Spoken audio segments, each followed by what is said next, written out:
ಬೆಂಗಳೂರಿನ ಆರ್ ನಗರ ಶಾಸಕ ಮಾಜಿ ಸಚಿವ ಮುನಿರತ್ನ ವಿರುದ್ಧ ಈಗ ಮತ್ತೊಂದು ದೂರು ದಾಖಲಾಗಿದೆ. ಅತ್ಯಾಚಾರ ಪ್ರಕರಣದ ದೂರು ದಾಖಲಾಗಿದೆ.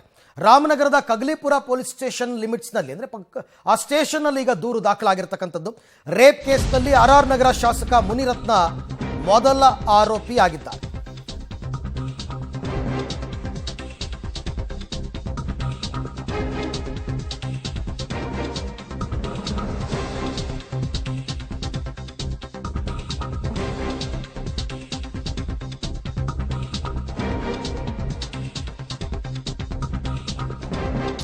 ಶಾಸಕ ಮುನಿರತ್ನ ವಿರುದ್ಧ ಬಿತ್ತು ರೇಪ್ ಕೇಸ್ನಲ್ಲಿ ಆರ್ ನಗರ ಶಾಸಕ ಮುನಿರತ್ನ ಮೊದಲ ಆರೋಪಿಯಾಗಿದ್ದಾರೆ. ರಾಮನಗರದ ಕಗಲಿಪುರ ಠಾಣೆಯಲ್ಲಿ ರೇಪ್ ಕೇಸ್ ದಾಖಲಾಗಿದೆ.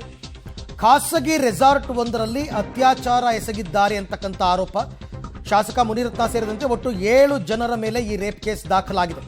IPC section 354A, 354C, 376, 506, 504, 120B, 149, 384, 406, 308 ಇದರ ಅಡಿ ಕೇಸ್ ಈಗ ದಾಖಲಾಗಿದೆ.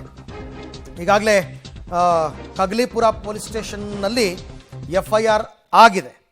ಬಟ್ ಈಗಾಗಲೇ ನ್ಯಾಯಾಂಗ ಬಂಧನದಲ್ಲಿದ್ದಾರೆ ಶಾಸಕ ಮುನಿರತ್ನ. ಜಾತಿ ನಿಂದನೆ ಮತ್ತು ಬೆದರಿಕೆ ಆರೋಪದ ಅಡಿ ಇವತ್ತು ಅವರ ಜಾಮೀನು ಅರ್ಜಿ ಕೂಡ ವಿಚಾರಣೆಗೆ ಬರುತ್ತೆ.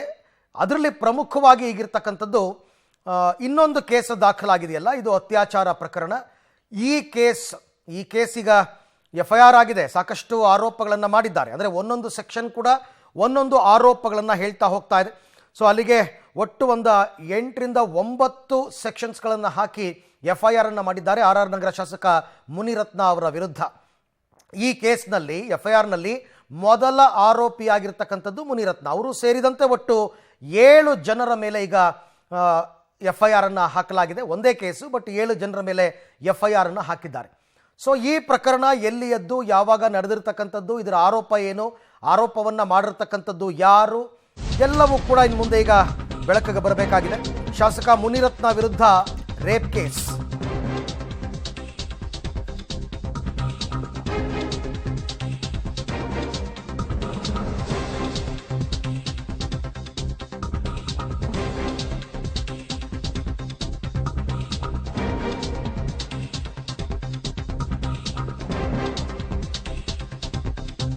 ಒಟ್ಟು 7 ಜನರ ವಿರುದ್ಧ ಈಗ FIR ಆಗಿರುವಂಥದ್ದು. ಈ FIR ನಲ್ಲಿ A1 Munirathna Naidu, A2 Vijay Kumar, A3 Sudhakar, A4 Kiran Kumar, A5 Lohith Gowda, A6 Manjunath ಮತ್ತು A7 ಲೋಕಿ ಅಂತ FIR ನಲ್ಲಿ ಉಲ್ಲೇಖ ಮಾಡಲಾಗಿದೆ. ರಾಮನಗರ ಜಿಲ್ಲೆ ಕಗಲಿಪುರ ಪೊಲೀಸ್ ಸ್ಟೇಷನ್ನಲ್ಲಿ ಆಗಿರ್ತಕ್ಕಂಥ FIR ಒಟ್ಟು 7 ಜನರ ವಿರುದ್ಧ ಆಗಿರ್ತಕ್ಕಂಥದ್ದು. ಅತ್ಯಾಚಾರ ಪ್ರಕರಣ ಅಂತಂದ್ರೂ ಕೂಡ ಒಟ್ಟು 10 ಸೆಕ್ಷನ್ಸ್ಗಳನ್ನು ಇದರಲ್ಲಿ ಹಾಕಲಾಗಿದೆ. ದೂರನ್ನ ಆಧರಿಸಿ ಹಾಕಿರ್ತಕ್ಕಂಥ FIR. ಡಿಪಾರ್ಟ್ಮೆಂಟ್ ಇಂದ ಏನು ಹೇಳಬೇಕು ಅಂತ ಪರ್ಮಿಷನ್ ಸಿಕ್ಕಿಲ್ಲ. ದಯವಿಟ್ಟು ನಾನು ತುಂಬಾ ಸ್ಟ್ರೆಸ್ ಆಗಿದ್ದೀನಿ ಬೆಳಗ್ಗೆಯಿಂದ. ನಾನು ನಾಳೆ ನಿಮಗೆ ಸಿಗ್ತೀನಿ, ಮಾತಾಡ್ತೀನಿ. ನನಗೆ ಡಿಪಾರ್ಟ್ಮೆಂಟ್ ಇಂದ ಏನು ಹೇಳಬೇಕು ಅಂತ ಪರ್ಮಿಷನ್ ಸಿಕ್ಕಿಲ್ಲ. ದಯವಿಟ್ಟು ನಾನು ತುಂಬಾ ಸ್ಟ್ರೆಸ್ ಆಗಿದ್ದೀನಿ ಬೆಳಗ್ಗೆಯಿಂದ. ನಾನು ನಾಳೆ ನಿಮಗೆ ಸಿಗ್ತೀನಿ, ಮಾತಾಡ್ತೀನಿ. ನನಗೆ ಡಿಪಾರ್ಟ್ಮೆಂಟ್ ಇಂದ ಏನು ಹೇಳಬೇಕು ಅಂತ ಪರ್ಮಿಷನ್ ಸಿಕ್ಕಿಲ್ಲ. ದಯವಿಟ್ಟು ನಾನು ತುಂಬಾ ಸ್ಟ್ರೆಸ್ ಆಗಿದ್ದೀನಿ ಬೆಳಗ್ಗೆಯಿಂದ. ನಾನು ನಾಳೆ ನಿಮಗೆ ಸಿಗ್ತೀನಿ, ಮಾತಾಡ್ತೀನಿ. ನನಗೆ ಡಿಪಾರ್ಟ್ಮೆಂಟ್ ಇಂದ ಏನು ಹೇಳಬೇಕು ಅಂತ ಪರ್ಮಿಷನ್ ಸಿಕ್ಕಿಲ್ಲ. ದಯವಿಟ್ಟು ನಾನು ತುಂಬಾ ಸ್ಟ್ರೆಸ್ ಆಗಿದ್ದೀನಿ ಬೆಳಗ್ಗೆಯಿಂದ. ನಾನು ನಾಳೆ ಆಡಿರ್ತಕ್ಕಂಥ ಮಾತು, ಅಲ್ಲಿ ದೂರು ಕೊಡೋದಕ್ಕೆ ಬಂದಂತಹ ಸಂದರ್ಭದಲ್ಲಿ ಸಂತ್ರಸ್ತೆ ಆಡಿರ್ತಕ್ಕಂಥ ಮಾತು ಏನು ಮಾಹಿತಿ ಕೊಟ್ಟಿಲ್ಲ. 354A ಲೈಂಗಿಕ ದೌರ್ಜನ್ಯ ಅಂದರೆ ಒಂದೊಂದು ಸೆಕ್ಷನ್ ಒಂದೊಂದು ಆರೋಪಗಳನ್ನು ಮಾಡ್ತಾ ಇರ್ತಕ್ಕಂಥದ್ದು ಏನೇನು ಅಂತ ತಾವು ನೋಡ್ತಾ ಇದ್ದೀರಾ. ಲೈಂಗಿಕ ದೌರ್ಜನ್ಯ, ಇಚ್ಛೆಗೆ ವಿರುದ್ಧವಾಗಿ ಚಿತ್ರೀಕರಣ, 354C, 354A ಲೈಂಗಿಕ ದೌರ್ಜನ್ಯ, 354C ಇಚ್ಛೆಗೆ ವಿರುದ್ಧವಾಗಿ ಚಿತ್ರೀಕರಣವನ್ನು ಮಾಡಿರ್ತಕ್ಕಂಥದ್ದು. ಇದೆಲ್ಲವೂ ಕೂಡ ಯಾವ್ಯಾವ ಸೆಕ್ಷನ್ಗಳನ್ನ ಹಾಕಿದ್ದಾರೆ, ಏನೇನು ಆರೋಪ ಮಾಡಿದ್ದಾರೆ ಅಂತ. 354C,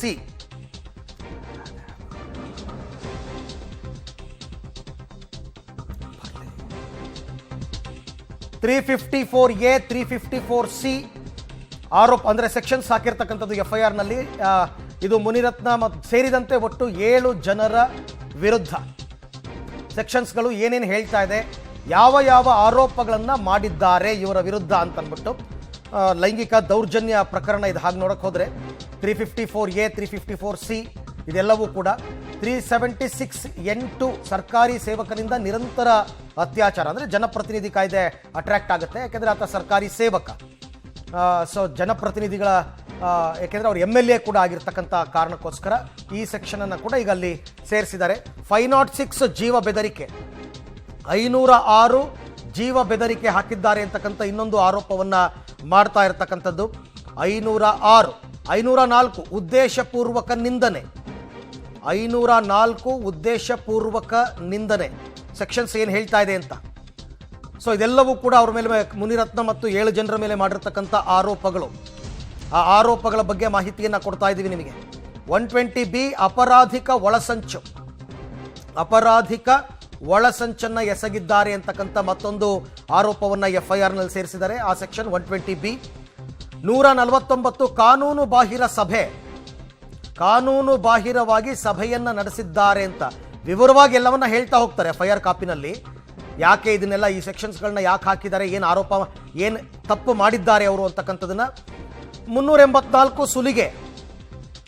ಓಕೆ, ಸುಮಾರು ಸೆಕ್ಷನ್ಸ್ ಹಾಕಿದ್ದಾರೆ, 10 ಸೆಕ್ಷನ್ಗಳಿದೆ. ಎಲ್ಲ ರೀತಿಯ ಆರೋಪಗಳನ್ನು ಕೂಡ ಹೊರಿಸಲಾಗಿದೆ. 406 ನಂಬಿಕೆ ದ್ರೋಹ, ಅಂದರೆ ನಂಬಿಸಿ ಕರ್ಕೊಂಡು ಹೋಗಿರ್ತಕ್ಕಂಥದ್ದು ಆಮೇಲೆ ಅತ್ಯಾಚಾರ ಮಾಡಿರುವಂಥದ್ದು, ಆ ರೀತಿ ಅರ್ಥ ಬರುತ್ತೆ 406. ಬಟ್ ಇನ್ನೊಂದು ಸೆಕ್ಷನ್ ಇದೆ 308.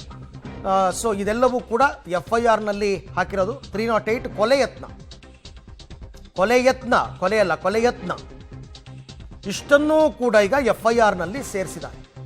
ಮುನಿರತ್ನ ಮೇಲೆ ಅತ್ಯಾಚಾರ ಲೈಂಗಿಕ ದೌರ್ಜನ್ಯ ಕೇಸ್ ಇದೆ. ಆ್ಯಕ್ಚುಲಿ IT ಆ್ಯಕ್ಟ್ ಕೂಡ ಹಾಕಿದ್ದಾರೆ. 66E FIR ಅನ್ನು ದಾಖಲು ಮಾಡಿದ್ದಾರೆ. ಇಷ್ಟು ಆರೋಪಗಳನ್ನು ಒಟ್ಟು 7 ಜನ, ಮುನಿರತ್ನ ನಾಯ್ಡು, ವಿಜಯ್ ಕುಮಾರ್, ಸುಧಾಕರ, ಕಿರಣ್ ಕುಮಾರ್, ಲೋಹಿತ್ ಗೌಡ, ಮಂಜುನಾಥ್ ಮತ್ತು ಲೋಕಿ, ಇಷ್ಟು ಜನರ ಮೇಲೆ ಮಹಿಳೆಯೊಬ್ಬರು ಕೊಟ್ಟ ದೂರಿನ ಆಧಾರದಲ್ಲಿ ಈ ಎಲ್ಲ ಸೆಕ್ಷನ್ಸ್ಗಳನ್ನು ಹಾಕಿ FIR ಅನ್ನು ಮಾಡಿಕೊಂಡಿದ್ದಾರೆ. ಕಗ್ಲಿಪುರ ಠಾಣೆಯ ಪೊಲೀಸರು. ರಾಮನಗರ ಜಿಲ್ಲಾ ವ್ಯಾಪ್ತಿಗೆ ಬರುತ್ತೆ ಆ್ಯಂಡ್ ಬೆಂಗಳೂರಿಗೆ ಹೊರವಲಯನೇ ಹಾಗೆ ನೋಡಕ್ಕೆ ಹೋದರೆ. ಬಟ್ ಅಲ್ಲಿ ಇವರು ದೂರನ್ನು ಕೊಟ್ಟಿರ್ತಕ್ಕಂಥದ್ದು. ಯಾಕೆ ಅಂತಂದರೆ ಸಂತ್ರಸ್ತೆ ಹೇಳೋ ಪ್ರಕಾರ ಆ ರೆಸಾರ್ಟ್ ಬರೋದು ಈ ಸ್ಟೇಷನ್ ಲಿಮಿಟ್ಸಲ್ಲಿ. ಈ ಬಗ್ಗೆ ಮತ್ತಷ್ಟು ಮಾಹಿತಿ ನನ್ನ ಇಬ್ಬರು ಪ್ರತಿನಿಧಿಗಳು ನನ್ನ ಜೊತೆ ನೇರ ಸಂಪರ್ಕಕ್ಕೆ ಸಿಗ್ತಾ ಇದ್ದಾರೆ, ನರಸಿಂಹಮೂರ್ತಿ ಮತ್ತು ವಿನಯ್. ಮೊದಲಿಗೆ ನಾನು ನರಸಿಂಹಮೂರ್ತಿಯನ್ನು ಮಾತನಾಡಿಸ್ಬಿಡ್ತೀನಿ. ಮೂರ್ತಿ, ಈಗ ಒಟ್ಟು 10 ಸೆಕ್ಷನ್ಗಳನ್ನು FIRನಲ್ಲಿ ನಮೂದು ಮಾಡಿದ್ದಾರೆ. ಸೊ ಇಷ್ಟೊಂದು ಆರೋಪಗಳನ್ನು ಹೊರಿಸಿರ್ತಾರೆ. ಸೊ ಇದು ಯಾವ ರೀತಿ, ಇದು ಕೇವಲ ಒಂದು ಲೈನ್ನಲ್ಲಿ ಇದನ್ನ ಅತ್ಯಾಚಾರ ಪ್ರಕರಣ ಅಂತ ಅನ್ಬಹುದಾ, ಹೇಗೆ? ಅರವಿಂದ, ನಿನ್ನೆ ತಡರಾತ್ರಿ ಸಂತ್ರಸ್ತ ಮಹಿಳೆಯೊಬ್ಬರು ರಾಮನಗರ ಜಿಲ್ಲೆಯ ಕಗ್ಗಲೀಪುರ ಪೊಲೀಸ್ ಠಾಣೆಯಲ್ಲಿ ಒಂದು ದೂರನ್ನು ದಾಖಲು ಮಾಡಿದ್ದಾರೆ. ಆ ದೂರಿನ ಅನ್ವಯ ಇದೀಗ ಕಗ್ಗಲೀಪುರ ಪೊಲೀಸರು FIR ಅನ್ನು ದಾಖಲು ಮಾಡಿಕೊಂಡಿದ್ದಾರೆ. ಕೃತ್ಯ ನಡೆದ ದಿನಗಳೇನಿದೆ ಅದು ತುಂಬ ಹಿಂದೆ ಇದೆ, 2-3 ವರ್ಷಗಳ ಹಿಂದಿನದ್ದು. ಹೀಗಾಗಿ IPC ಸೆಕ್ಷನ್ ಅಡಿ FIRಗಳನ್ನು ದಾಖಲು ಮಾಡಿಕೊಂಡಿದ್ದಾರೆ. ಆ IPC ಸೆಕ್ಷನ್ಸ್ಗಳನ್ನು ನೋಡೋದಾದರೆ 354 ಇದೆ, 354A, 354C ಮತ್ತು 376N2 ಅಂದರೆ ಸಾರ್ವಜನಿಕ ಸೇವಕನಿಂದ ನಿರಂತರ ಅತ್ಯಾಚಾರ. ಅಲ್ಲಿಗೆ ಬಹುತೇಕ ಎಲ್ಲೋ ಒಂದು ಕಡೆ ಇದೀಗ ಮುನಿರತ್ನ ಅವರ ವಿರುದ್ಧ ಅತ್ಯಾಚಾರ ಪ್ರಕರಣ ದಾಖಲಾಗಿದೆ ಅವರು ಕೊಟ್ಟಂತಹ ದೂರಿನ ಆಧಾರದ ಮೇಲೆ. ಇದಲ್ಲದೆ ಬೇರೆ ಬೇರೆ ಸೆಕ್ಷನ್ಸ್ಗಳನ್ನು ಸಹ ಹಾಕಲಾಗಿದೆ. IPC ಸೆಕ್ಷನ್ 384 ಸುಲಿಗೆ ಇರ್ಬೋದು, ಮತ್ತು 308 ಏನಿದೆ ಇದು ಉದ್ದೇಶಪೂರ್ವಕವಾದಂತಹ ನರಹತ್ಯೆಯ ಬಗ್ಗೆ ತಿಳಿಸುತ್ತೆ. ಅಂದರೆ ಬೇರೆ ಬೇರೆ ರೀತಿಯಾಗಿ ನರಹತ್ಯೆಯನ್ನು ಮಾಡೋದಕ್ಕೆ ಪ್ರಯತ್ನವನ್ನು ಪಟ್ಟಿದ್ದಾರೆ ಅನ್ನೋದನ್ನು ಕೂಡ ತಿಳಿಸುತ್ತೆ. ಹೀಗಾಗಿ ಸುಮಾರು 10 ಸೆಕ್ಷನ್ಗಳಡಿ ಇದೀಗ ಮುನಿರತ್ನ ಮತ್ತು ಅವರ ಸಹಚರರ ವಿರುದ್ಧ ಕಗ್ಲಿಪುರ ಪೊಲೀಸ್ ಠಾಣೆಯಲ್ಲಿ FIR ದಾಖಲಾಗಿದೆ. ಇದೀಗ ಈ FIRನ ಆಧಾರದ ಮೇಲೆ ಪೊಲೀಸರು ಈಗಾಗಲೇ ಹಿರಿಯ ಅಧಿಕಾರಿಗಳ ಜೊತೆ ಸಮಾಲೋಚನೆಯನ್ನು ಕೂಡ ನಡೆಸಿದ್ದಾರೆ. ಕಾರಣ ಇಷ್ಟೇ, ಈಗಾಗಲೇ ಮುನಿರತ್ನ ನ್ಯಾಯಾಂಗ ಬಂಧನದಲ್ಲಿದ್ದಾರೆ.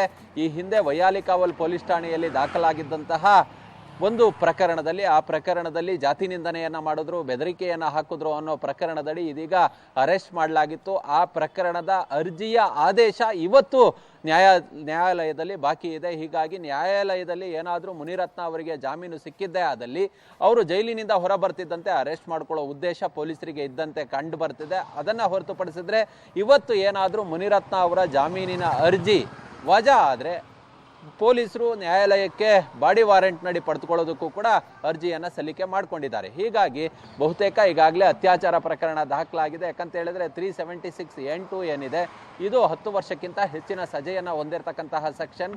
ಹೀಗಾಗಿ ಈ ಹಿಂದೆ ನಾವು ಎಲ್ಲಿ ಈ ಒಂದು ಸೆಕ್ಷನ್ ಅನ್ನು ಹಾಕಿದ್ರು ಅಂತೇಳಿ ನೋಡಿದಂತಹ ಸಂದರ್ಭದಲ್ಲಿ ಪ್ರಜ್ವಲ್ ರೇವಣ್ಣ ವಿರುದ್ಧ ಕೂಡ ಇದೇ ರೀತಿಯಾದಂತಹ ಸೆಕ್ಷನ್ಸ್ ಅನ್ನ ಹಾಕಲಾಗಿತ್ತು. ಇದೀಗ ಮತ್ತೆ ಸಾಲಾಗಿ ಮುನಿರತ್ನ ವಿರುದ್ಧ FIRಗಳು ದಾಖಲಾಗ್ತಿರೋದು. ಹೀಗಾಗಿ ಬಹುತೇಕ ಮುನಿರತ್ನ ಅವರಿಗೆ ಸಂಕಷ್ಟ ಎದುರಾಗಿದೆ. ಓಕೆ, ಹಾಗೆ ಸಂಪರ್ಕದಲ್ಲಿರಿ ಮೂರ್ತಿ, ಮತ್ತೆ ನಿಮ್ಮ ಜೊತೆ ನಾನು ಮಾತನಾಡ್ತೀನಿ. ವಿನಯ್, ನೀವು ಕೂಡ ಹಾಗೆ ಸಂಪರ್ಕದಲ್ಲಿರಿ.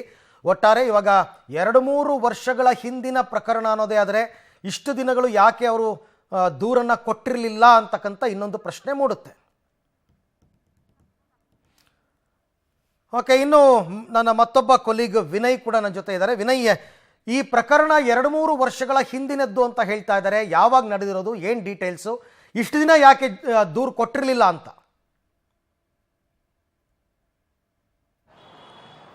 ಅರವಿಂದ್, 2021ರಲ್ಲಿ ಈ ಒಂದು ಪ್ರಕರಣ ನಡೆದಿದೆ ಅಂತ ಹೇಳಲಾಗ್ತಾ ಇರುವಂತದ್ದು. ಅಂದ್ರೆ ರಾಮನಗರ ಜಿಲ್ಲಾ ವ್ಯಾಪ್ತಿಯ ಕಗ್ಲಿಪುರ ಪೊಲೀಸ್ ಠಾಣೆ ವ್ಯಾಪ್ತಿಯಲ್ಲಿ ಬರುವಂತಹ ಒಂದು ಖಾಸಗಿ ರೆಸಾರ್ಟ್ ನಲ್ಲಿ ಈ ಒಂದು ಕೃತ್ಯ ನಡೆದಿತ್ತು ಅಂತ ಮಹಿಳೆ ಆರೋಪವನ್ನ ಮಾಡಿರುವಂತದ್ದು. ಅಂದ್ರೆ ಆಗ ಆ ಸಂದರ್ಭದಲ್ಲೂ ಕೂಡ ಮಹಿಳೆ ಕಗ್ಲಿಪುರ ಪೊಲೀಸ್ ಠಾಣೆಯ ಟಪಾಲು ವಿಭಾಗಕ್ಕೆ ಒಂದು ದೂರನ್ನ ಸಲ್ಲಿಸಿರ್ತಾರೆ. ಅದಾದ ಬಳಿಕ ಪೊಲೀಸ್ನವರು ಸಾಕಷ್ಟು ನೋಟಿಸ್ಗಳನ್ನ ಕಟ್ಟು ಬಂದು ವಿಚಾರಣೆಗೆ ಹಾಜರಾಗಿ ನಿಮ್ಮ ಸಮಸ್ಯೆ ಹೇಳ್ಕೊಳ್ಳಿ ಅನ್ನೋ ಒಂದು ನೋಟಿಸ್ ಅನ್ನ ಕೊಟ್ಟಿರ್ತಾರೆ. ಆದ್ರೆ ಆ ಯಾವ ನೋಟಿಸ್ಗೂ ಕೂಡ ಮಹಿಳೆ ಪ್ರತಿಕ್ರಿಯೆಯನ್ನ ನೀಡಿರೋದಿಲ್ಲ. ಇದೀಗ ಇವತ್ತು ದಿಢೀರ್ ಅಂತ ಬಂದು ಮತ್ತೆ ಮುನಿರತ್ನ ಅವರ ಮೇಲೆ ಅತ್ಯಾಚಾರ ಕೇಸನ್ನ ದಾಖಲಿಸಿರುವಂತದ್ದು ಕೂಡ ಸಾಕಷ್ಟು ಕುತೂಹಲವನ್ನ ಮೂಡಿಸ್ತಾ ಇರುವಂತದ್ದು. ಯಾಕಂದ್ರೆ ಈಗಾಗಲೇ 2 ಕೇಸ್ನ ಒಂದು ಹಿನ್ನೆಲೆಯಲ್ಲಿ ಜೈಲು ಸೇರಿರುವಂತಹ ಮುನಿರತ್ನ ಅವರು ಸಂಕಷ್ಟದ ಮೇಲೆ ಸಂಕಷ್ಟವನ್ನು ಎದುರಿಸ್ತಾ ಇದ್ದಾರೆ. ಇದೀಗ ಅವರ ಮೇಲೆ ಮತ್ತೊಂದು ಅತ್ಯಾಚಾರ ಕೇಸ್ ದಾಖಲಾಗಿರುವಂತದ್ದು ಕೂಡ ಸಾಕಷ್ಟು ಕುತೂಹಲವನ್ನ ಮೂಡಿಸ್ತಾ ಇರುವಂತದ್ದು. ಅಂದ್ರೆ 2021ರಲ್ಲಿ ಈ ಒಂದು ಪ್ರಕರಣ ನಡೆದಿತ್ತು ಅನ್ನೋ ಒಂದು ವಿಚಾರವನ್ನು ಕೂಡ ಹೇಳಲಾಗ್ತಾ ಇದೆ. ಕಗ್ಲಿಪುರ ಪೊಲೀಸ್ ಠಾಣಾ ವ್ಯಾಪ್ತಿಯಲ್ಲಿ ಬರುವಂತಹ ಒಂದು ಖಾಸಗಿ ರೆಸಾರ್ಟ್ ನಲ್ಲಿ ಈಗ ದೂರು ಕೊಟ್ಟಿರುವಂತಹ ಮಹಿಳೆ ಹಾಗೂ ಮತ್ತೋರ್ವ ಮಹಿಳೆ ಇಬ್ರು ಕೂಡ ಒಂದು ಟಪಾಲು ವಿಭಾಗಕ್ಕೆ